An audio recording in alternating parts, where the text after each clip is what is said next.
Welcome to Paladin Financial Talk. I'm your host, Jeff Quick, and I'm joined today, as always, by Mr. Tony Schor. Jeff, great to be with you today. Thanks for having me on your show once again. And you're doing the series on spring cleaning. Yes. But before we get into that, I wanted to, this came up just as we were about to hit record, and I said, let's save it for the show. This is a good discussion. So Jeff, both you and I grew up in the Midwest. Yes. And I know a lot of our listeners did, some of them maybe not. That, we probably have listeners out there who are from crazy places like Kansas. I mean, I don't know if you know anyone from Kansas, but those people are, I'm just teasing. Jeff and Nikki, of course, from Kansas. But here in the Midwest, and maybe in Kansas too, the ketchup we ate growing up. Yeah. What ketchup did you eat growing up? Heinz, right? Heinz ketchup. That's what I ate. That's what everyone I know ate for ketchup. When you had ketchup on a hamburger, it was Heinz. When you had ketchup with your fries, it was Heinz. And whenever you go someplace different or to a restaurant that maybe went on the cheap, and you'd have, maybe it's not a bad ketchup, I don't know, Hunt's, like you mentioned Hunt's, and or some other type brand of ketchup, it doesn't taste the same. It tastes completely different, and it has an aftertaste and doesn't taste like ketchup. Am I right? I don't think I ever had anything besides Heinz until I was probably 12, 14 years old. I didn't even know there was another kind of ketchup. Right. Me too. Growing up as a kid, I was probably in high school before I realized, oh, wait, there are different brands of ketchup. Yeah. Now, mustard's a completely different story. There's different kinds of mustard. And, my family was always, I don't know how to pronounce it, Plochmans. It's kind of the rounder one. Oh, the round one. Yeah, we had that too. Yeah. Which is great. And then there's, of course, French's. Those are kind of the two that I and Heinz has a Heinz has one as well. But so, and I liked Heinz, French's, and whatever the round thing was. Yeah. And I don't see those anymore. Yeah. But that was pretty good. Yeah. I thought Heinz and the round one were pretty good. Right now in our fridge we have French's, but those were the only three mustards I've ever seen or tasted myself. Now they have all the fancy ones, though, right? Well, Grey Poupon, and sure. I mean, I mean, if you want to get crazy. Yeah. I mean, once you get to your status, of course, Jeff, you get the Grey Poupon. You pull up in your rolls and roll down the window. Pardon me. Do you have any Grey Poupon? See, we could talk about this all day. Then we could go into hot dogs. Do you put ketchup on hot dogs? No, absolutely not. I'm with you, but we go down a rabbit hole real quick if we keep this up. Yeah, I mean, for our listeners and viewers out there, this is important stuff, and it does tie into finances. Will it help you financially if you buy an off-brand ketchup or mustard? What's the cost difference, and how much? I know everything adds up, but financially, there are just some things where quality of life has to take precedent on some low level like that. Correct. I don't care, people who are on, a really limited budget, like a lot of folks in retirement, you still want to go out and get the Heinz ketchup, right? Yeah. I mean, you should be able to do that, right? I would agree. I would hope. Yeah. But ketchup on a hot dog is a no-no. I agree. You can't do it. You can put anything. I mean, different people put anything on a hamburger. I like ketchup on hamburgers and with French fries. Agreed. That's kind of my limitation to ketchup. Yeah, right? I'm the same. A lot of people some people eat ketchup on eggs. Yeah. I don't do that. I'll do it on hash browns. I'll throw ketchup on some hash browns. Yeah. I've dipped a forkful into potato. Yeah, it is a potato, but I'd never put ketchup on a baked potato. Yeah. That to me is wrong. Yeah. But ketchup on a hot dog is just wrong. People need to understand that you cannot do that. We should maybe do a show this summer about hot dogs and condiments and so forth. Right. We'll save that for a summer show. We'll get on to our actual topic. You wanted to talk today about a budget. You're using the B word. You're throwing out another word that's going to rile people up, just like our condiment talk. But budget, debt, and old accounts. I mean, we've all had to deal with these things. Like, a lot of people out there avoid doing budgets, or if they do one, maybe they think it's a bad thing, but it's not. Debt, a lot of us have had debt, Everybody's probably had a credit card balance at one point in their life that they've carried over or had to pay down. And we have old accounts. So where do you want to begin? Well, let's start off with the B word, shall we? Okay. And this is really just kind of feeding on that theme of spring cleaning. It's a good opportunity financial to get spring cleaning. Financial spring cleaning, correct. Yeah. Which is, depending on who you are, more or less fun than actual spring cleaning. It could be. I think you can more easily get a grasp on this financial spring cleaning than you can on actual spring cleaning, in my opinion. Yeah. The first thing is, Tony, I just recommend people should know where their money's going, right? Sure. Not even so much a budget, but the best place to start with the budget is, first of all, know where you're currently spending your money. Break it down into categories. Maybe it's housing, groceries, dining out, entertainment. Break it down and see where your money's going. I think a lot of people would be shocked at how much they spend on certain areas. Maybe it's gasoline for you. Maybe you have a job where you travel a lot. Maybe it's gas, which of course you should be writing off, but there's lots of different areas. Maybe for you, Jeff, it's that high dollar mustard. It could be that you're buying. Cut down, maybe go to a cheaper brand than the Grey Poupon. Yeah. So start with that, and then just break it down, see where you may be able to make some cuts, or most importantly, does your budget or do your spending habits match with your financial values? Are you spending your money where you say you want to be spending it? Is the most important thing. Yeah, there you go. And that a budget will help with that and more things. I think a lot of people, even if they at one time, hey, I've had a budgeting app where I kept track or used to sit down once a month. We've been putting it off for a few months. The holidays come, the new year.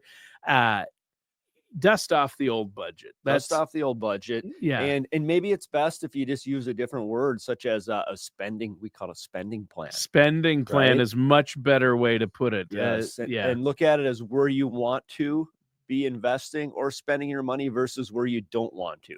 Yeah. Are you focusing on the areas that you value most? That's the biggest thing, I think, with budgeting. Yeah. Well, and it's where I usually say, how much did I spend on Amazon.com?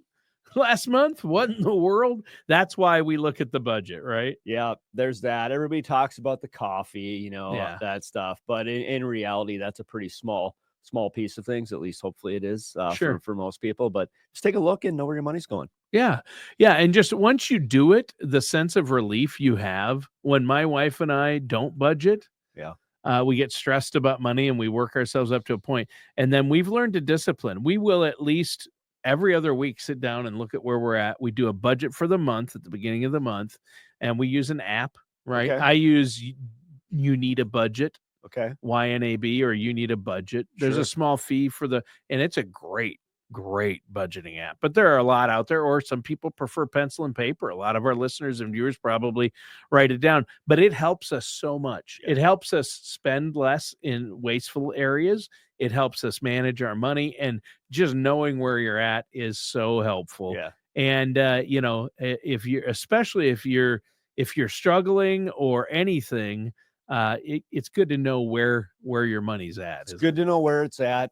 It's easy really to get a budget these days as well. If you're using a credit card for some of your spending, most credit cards on their apps or on their website will break down your spending and categorize it for you. Yeah. I know the larger banks also have that tied to your checking and savings accounts. Yep. So it's really easy to start there. And the cool thing is, once you know where your money's going, let's say you're spending $100 a month on coffee. Mm-hmm. And maybe you want to make a larger purchase, a $500 purchase or $1,000 purchase. Well, maybe you sacrifice coffee for 5 months if you're spending $100 a month, and now you can go make that $500 purchase that whatever that item may be. So it's helpful in that area as well. And once you do cut back, you may realize that that's not something I even need. Right. And now you got an additional cash flow coming in on a regular basis. Or maybe, and this is just an example I'm pulling out of thin air, no real world experience with this one, but maybe you realize you spent $1,000 last month on pizza. I mean, that could happen. Could happen. I'm kidding. The next Dave Portnoy over here. Yeah, exactly. So, what's the second thing you can do? Yep. Second thing, take a look at your debt.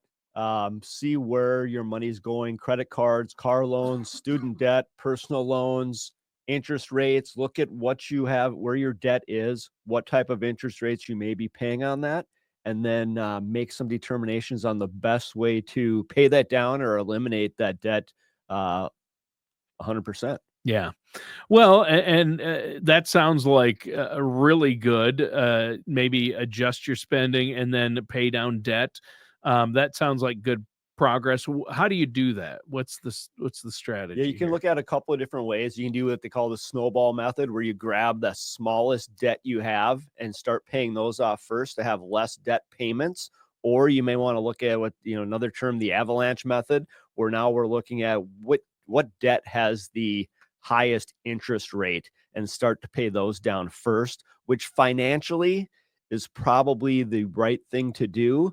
However, it may be more what we're looking for is to be successful in getting rid of this debt. And for some people, that means taking little small bites and paying off, that $100 debt that you have, or this small bill here, and it starts to build and it gets fun. And now you can take that other debt payment and utilize that to pay off the next largest one and keep snowballing, getting bigger and bigger debt payments and getting rid of that completely. Sure. So the snowball method and avalanche, and a lot of our listeners may have heard about these, but they really do work. And it depends on what's going to work for you, what your mindset is. Sometimes people need that success if they have a success right away. So take the smallest balance first, pay that off, then the next largest balance, or financially, if you have the discipline, pay off the highest interest first, the avalanche method. Yeah. So what about refinancing or consolidating debt? Would you ever recommend doing either of those things? Yeah, again, that's something, and you may want to consult a financial professional on this, but yeah, consolidating debt, getting less payments,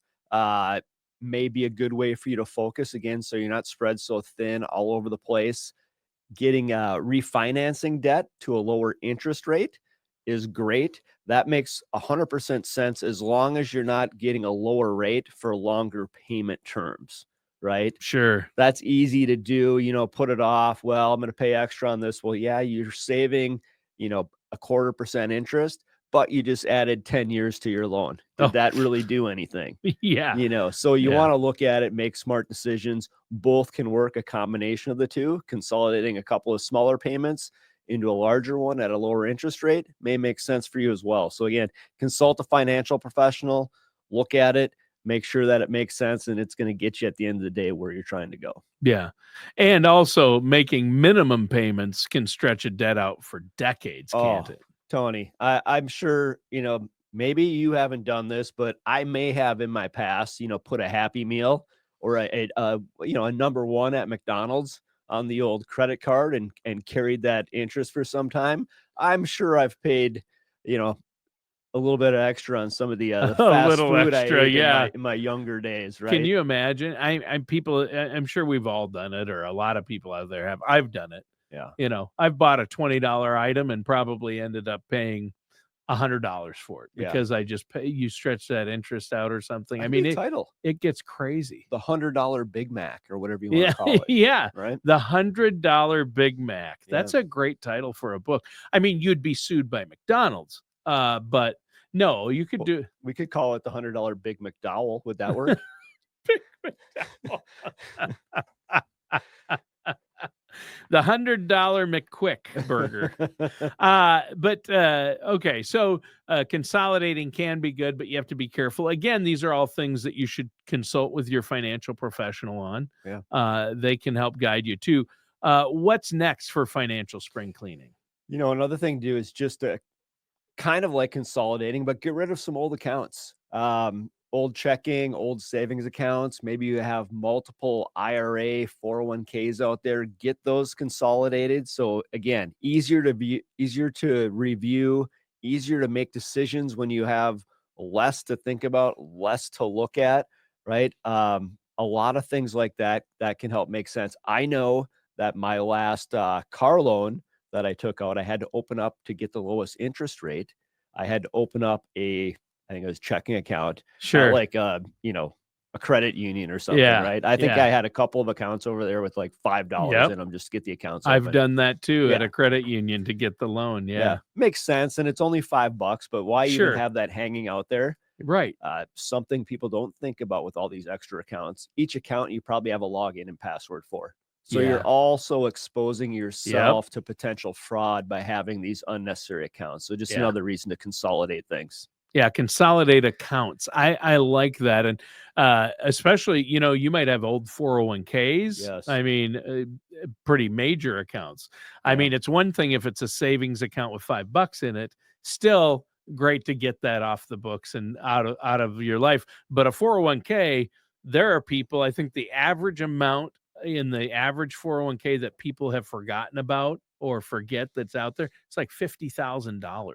Yeah. I mean, it's trillions of dollars in America are in forgotten employer-sponsored retirement plans. Yep. See it all the time. And, it's good to have those 401k and those retirement plans. And people say, set it and forget it. But that's really not the best course of action. You want to know what you have, where it is, make sure that it's invested appropriate for you while you have it, and you're getting the most out of it you can. So it doesn't really pay to just have those things sitting out there for 10 or 15 years. Because you're no longer if you leave a company and you have an employer-sponsored account like a 401k, 403b, TSP, and you're no longer there, you're no longer contributing. So you're not helping it grow with compounding interest by adding more. You're not dollar cost averaging your way in, which is how you really grow these accounts. So I mean, it's we've talked about that on other shows, and so many people leave them. I mean, think about how many jobs people have from the time I was 21 and was in my first full-time job till now in my full-time employment career. How many jobs you've had? Yeah. A lot. And maybe, I only had that one for a year. I had that one 3 years. If you had a 401k that was contributed to at every one of those jobs, there's probably a couple out there you forgot about. Yeah. Very well, I mean, it's very possible, right? And I know you've come across that. Well, so what should people do? They should consider, consolidating accounts. What's something else they should do? Consolidate accounts, close the old bank accounts, combine brokerage accounts if you have them, or combine IRAs. Oh, right? sure. There's no need to have all those out there Yeah. unless they have a different set and purpose. Sure. The other thing is think about your beneficiaries. I'm guessing the person listed as your beneficiary when you were 21, 22 years old on your 401k plan, probably not the same as the beneficiaries you have today, as a married person with children, right? So that's just another reason. My Make sure your mom? Yeah, correct. Right? That's who I had on mine. Who else was I going to give it to? Yeah. Right? So update your beneficiaries, which is also easier when you have less accounts to worry about and monitor. Yeah. Yeah. And I think that the whole thing you're talking about here is simplifying with all three of these, Yes. Consolidating debt, consolidating accounts. It's going to be a sense of relief. It's the same thing with spring cleaning at your house. Once you have the garage cleaned out, once you downsize and weed out unnecessary stuff, when you do that overall deep clean, you feel so good afterwards. You sleep better at night. I mean, everything. Yeah. You feel better about being there. It's the same with your finances. Once you simplify, you feel better. 100%. I came home last weekend. We did a bunch of yard work on Saturday prior to Mother's Day. So got the yard cut, fertilized, did the edging, trimmed the hedges, cleaned out the garage. Now when I come home after work, I can see a nice, beautiful, clean yard, nice. Garage that's uncluttered, and it really does make you feel good and like you accomplished something. So it's just an overall good feeling and a good thing to do. Yeah, I think that's awesome. All right. Well, great show today. How would you sum this up? I would sum it up by get organized, take advantage of this opportunity. Spring is also a little slower time of year, right? We're transitioning. Right. Kids are still in school. If you have children, the weather, other than what it's been the last week, is not quite peak season where you want to be outside doing stuff. Right. It's still cool. It's cool out. That's for your outdoor spring cleaning, I guess. But it's a good time of year to get that done and sail into summer with a lot of accomplishments, relax, and really take advantage of the 6 weeks of summer we get here in Minnesota. Yeah, exactly. Exactly. I think we've already had 2 of the best weeks we're going to have, it seems like. It's been great. But hey, Jeff, great show today. Listeners and viewers, thanks for tuning in. We appreciate it. And before we go, though, Jeff, give the phone number and web address if our listeners out there want to set up a no-charge, no-obligation consultation with you or a member of the Paladin Financial team. How do they do that? Yes, give us a call, 651-842-8406, or you can find us on the old interweb at paladinfinancial.com. Contact your advisor. We do have tools to help you make determinations on which debt should be paid off first, whether or not you should take a loan or pay cash. A lot of tools available. We'd be happy to help. Look forward to hearing from everybody. All right, and that does it for today's episode of Paladin Financial Talk.